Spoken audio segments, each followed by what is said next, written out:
Good morning everybody, hope we're doing really good today. Welcome back to the channel. In this video we're going to talk about how many stocks that you should own in your portfolio. Some people have like 100 stocks in their portfolio and some people have all their money in one.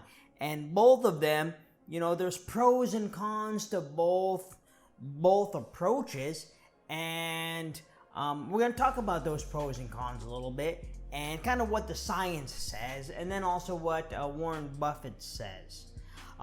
First though, if you're new to the channel, I'm Justin. I like to talk about dividend investing, income from options, financial independence, and document my own journey towards financial independence. Really appreciate it. Give me a thumbs up and subscribe to the channel if you haven't, alright? Warren Buffett has said a couple different things about diversification.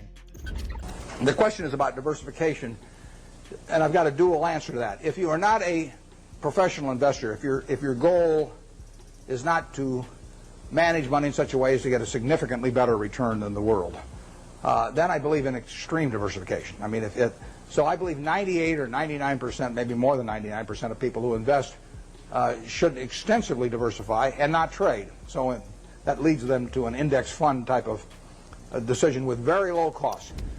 And he's also said this. So there's nothing magic. We like to put a lot of money in things that we feel strongly about, and that gets back to the diversification question. We think diversification is, as practiced generally, makes very little sense for anyone that knows what they're doing. Diversification is a protection against ignorance. I mean, if you want to make sure that nothing bad happens to you relative to the market, you own everything. There's nothing wrong with that. I mean, that is a perfectly sound approach for somebody who does not feel they know how to analyze businesses. If you know how to analyze businesses and value businesses, it's... Back a few years ago, it would cost like $10 or $20 in commissions to make a trade and buy shares. So to buy any shares, you need a good chunk of money just to make sure that it was worth it. So if commissions were $10 and you only had $100, you would have to make back 11% in return just to get back to even from the commissions alone. But now commissions are free pretty much everywhere, and you can buy one share here and one share there, and add up a really big portfolio with a lot of different stocks. Well, I'll say not a big portfolio, but a portfolio with a lot of different stocks. You can make a portfolio like that really quickly. And then even like M1 Finance, where you can fractional shares and add $10 and just have fractions and tiny little bits of a whole bunch of different shares. What's the benefit of that over holding ETFs? Now, on one side, if you have one stock, there's a good benefit. And if you put all your money into something like Tesla for the past 5 years, you're pretty happy and you've made a whole bunch of money. But if you put that money all into something like GE, you didn't make a whole bunch of money and you're probably really upset with that decision. So that's one part of volatility that we're drawing on when we own fewer shares. You will make more money if all your money is in that one position and it's going up, but you're also going to lose more money if it goes down. Even worse, if you have all your money into something and it goes bankrupt, then you lose your entire retirement account and your life savings. And there's been plenty of companies that have been really big and famous. Imagine like Lehman Brothers and Enron, GM went bankrupt. All these companies were very big companies a long time ago, but Lehman Brothers and Enron, they went bankrupt really quickly and unexpectedly. GM, you could see that decline kind of coming for a long time away. But if you have more stocks, if you have like 100 stocks, then all this volatility kind of cancels each other out. And the more stocks you have, it kind of starts to perform more like an ETF. And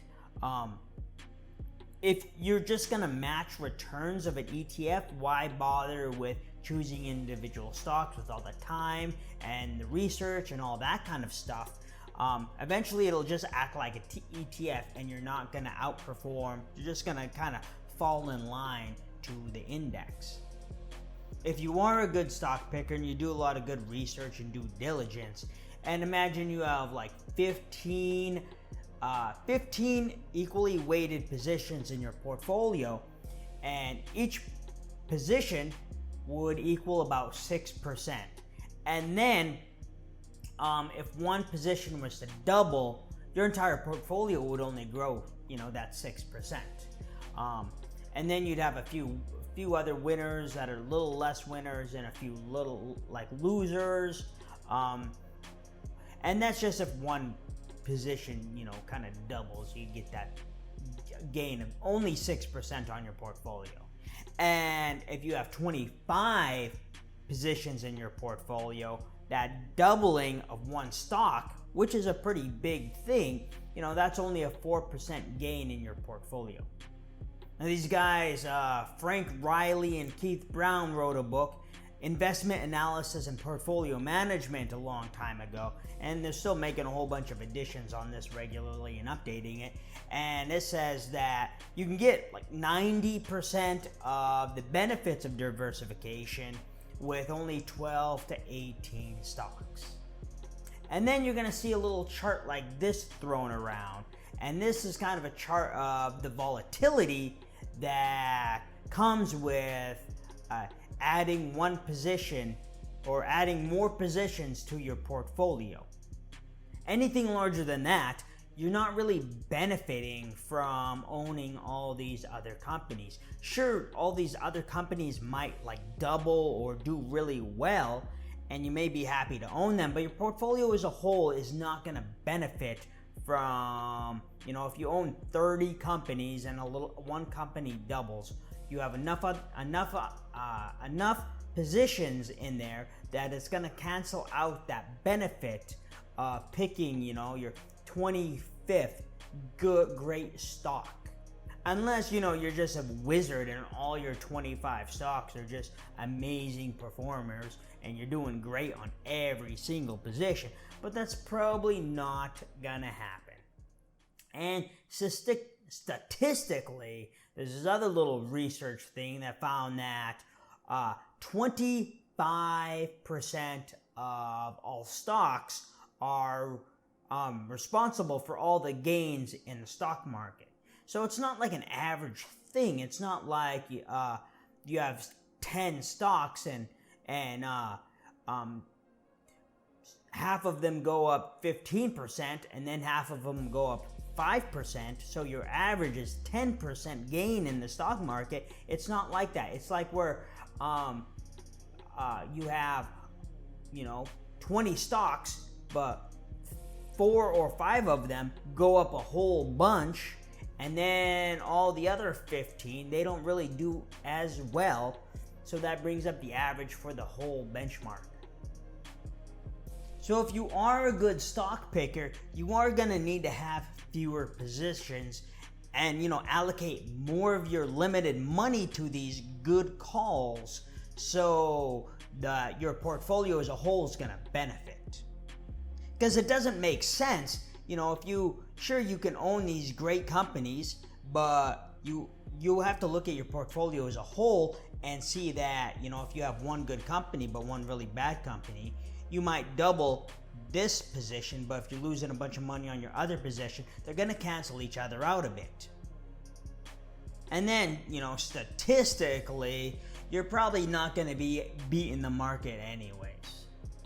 So how many stocks do you have in your portfolio? I didn't talk about different sectors or different asset classes or nothing like that. I'll do that in a different video, and we'll talk more about how different asset classes work. So yep, that's all I got for this video. Hope you like it. Hope you learned something. Give me a thumbs up if you did. Subscribe to the channel if you haven't. Leave a comment down below on how many stocks you have in your portfolio. And then I want you to go have a good day, all right? Justin out.